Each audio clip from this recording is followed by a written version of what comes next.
Halo semuanya, welcome to our video. Dengan aku, Alfia Damayanti dengan NIM 1206230041 dengan rekanku Nadine Firgitalande Sarungu dengan NIM 1206230071. Dalam pengerjaan tugas data wrangling tugas lab 1. Aku dan rekanku akan menunjukkan langkah-langkah dalam pengerjaan pengolahan data. Yuk, kita mulai. Oke, untuk nomor 1 ini instruksinya itu kita disuruh untuk buatlah data frame yang berisi kolom pertama berisi nama lengkap, kolom kedua berisi NIM, kolom ketiga berisi asal kota, kolom keempat berisi tahun lahir, dan kolom kelima berisi hobi. Ini udah sesuai ya. Lalu yang kedua instruksinya adalah kita disuruh untuk menambahkan kolom usia fungsi operasi YouTube untuk mendapatkan usia. Nah, ini kita menggunakan variabel usia di sini, lalu sama dengan 2024 dikurangi DF tahun lahir. Jadi, kenapa ini ada 2024? Sekarang kan tahun 2024. Untuk mengetahui usia seseorang, kita bisa mengurangi 2024 dengan tahun lahir. Contohnya seperti 2024, tahun lahirnya ini 2003. Maka hasil usianya adalah 21 dan seterusnya, teman-teman. Nah, ini kolom usia akan ada kolom baru di sebelah sini. Lalu yang ketiga, instruksinya adalah kita disuruh untuk menampilkan rata-rata usia mahasiswa. Nah, untuk menampilkan rata-rata kita bisa menggunakan fungsi .main.astype integer. Dia akan muncul rata-rata seperti ini dan integer ini supaya dia bentuknya bukan float atau desimal.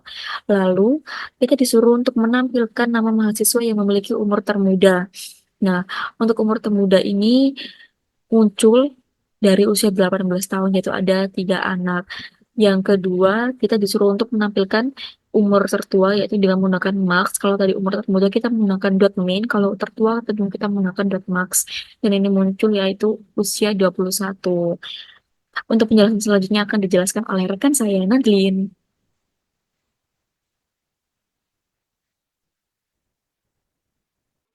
Oke, selanjutnya di sini saya akan menjelaskan mengenai nomor 4. Di sini kita diminta untuk menunjukkan hobi apakah yang paling diminati oleh mahasiswa data science angkatan 2023. Nah, di sini hal pertama yang kita lakukan yaitu membuat variabelnya, di mana di sini variabelnya kita beri nama hobi, lalu kita memanggil variabel awal yang kita buat yang merupakan df. Kemudian di sini kita juga memanggil um, kolom hobi, dan untuk mengetahuinya di sini kita menggunakan metode value cons yang digunakan untuk mengetahui yang terbanyak. Nah, di sini kita juga menggunakan metode head dalam kurung satu. Mengapa satu? Karena di sini uh, kita diminta untuk menampilkan satu terbanyak yang paling diminati. Oke, kemudian kita panggil variabelnya.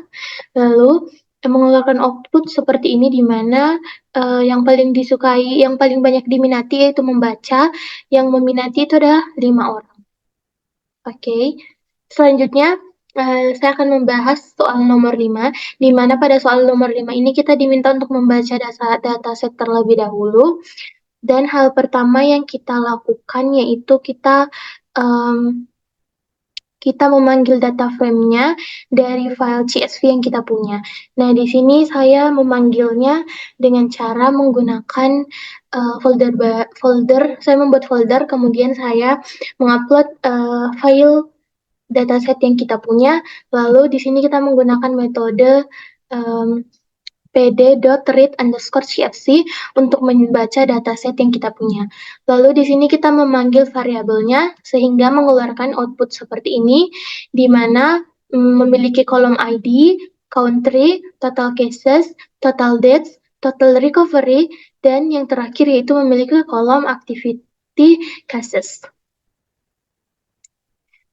Oke, selanjutnya pada soal nomor 5 juga kita diminta untuk menampilkan statistika deskriptif dari data frame yang kita punya. Oke, di sini untuk menampilkan statistika deskriptifnya kita menggunakan metode describe. Jadi metode describe ini digunakan untuk mencari statistika deskriptif dari data yang kita punya. Oke, sehingga mengeluarkan output count, mean, standar deviasi, minimum, kemudian ada 25%, 50%, 75%, kemudian ada maksimumnya juga. Pada soal nomor 5 juga, kita diminta untuk menampilkan negara dengan total cases tertinggi. Nah, di sini hal pertama yang kita lakukan itu membuat variabel dfmax, kemudian memanggil variabel awal kita yang kita beri nama df di awal, dan di sini kita juga memanggil um, kolom total case.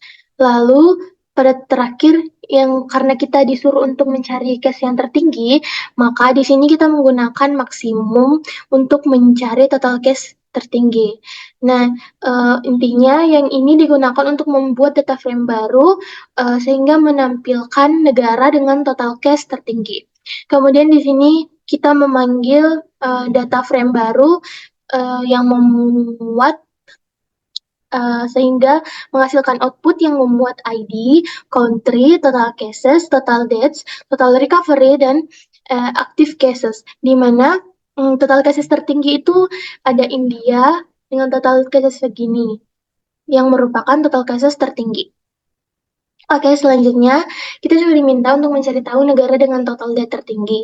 Nah, di sini sama seperti kita mencari total cases tertinggi, kita menggunakan variabel dfmax, kemudian kita memanggil variabel kita yang bernama df, lalu di sini kita memanggil kolom total deaths. Nah, dan kita tetap menggunakan max karena di sini kita diminta untuk mencari total death tertinggi. Oke, lalu kita panggil variabel kita dan menghasilkan output seperti ini, di mana total deaths tertinggi, ya total negara dengan total death tertinggi itu berada di India dengan total death segini. Oke, selanjutnya uh, kita diminta untuk mencari tahu negara dengan total cash terendah. Nah, di sini kita membuat variabel baru dan kita beri nama df underscore min. Kemudian kita memanggil variabel awal kita dan kita juga memanggil kolom total cases. Nah, pada total case terendah ini kita menggunakan min sebagai metodenya karena yang diminta itu total case terendah. Nah, uh, sebelumnya kan kita diminta untuk mencari tahu total death dan total cash tertinggi. Makanya kita menggunakan max. Dan ketika kita ingin mencari tahu total cash terendah, kita menggunakan min. Kemudian kita memanggil variabelnya dan menghasilkan output seperti ini, di mana yang kita ketahui negara dengan total cash terendah itu adalah negara Macau dengan total cash terendah itu 77. Oke, dan yang terakhir pada nomor 5 ini, kita diminta untuk menampilkan negara dengan total debt terendah. Nah, di sini sama seperti total cash terendah, kita membuat variabel df underscore min, kemudian kita memanggil variabel awal kita, lalu kita memanggil juga kolom total debts, dan kita menggunakan metode min juga. Nah, kemudian kita panggil variabelnya, lalu menghasilkan output seperti ini, di mana yang kita ketahui total debt terendah itu terdapat di Bhutan dengan total debt-nya itu ada 3,0. Oke, demikian presentasi dari kami. Mohon maaf bila ada salah kata. Wassalamualaikum warahmatullahi wabarakatuh. Salam sejahtera untuk kita semua. Terima kasih.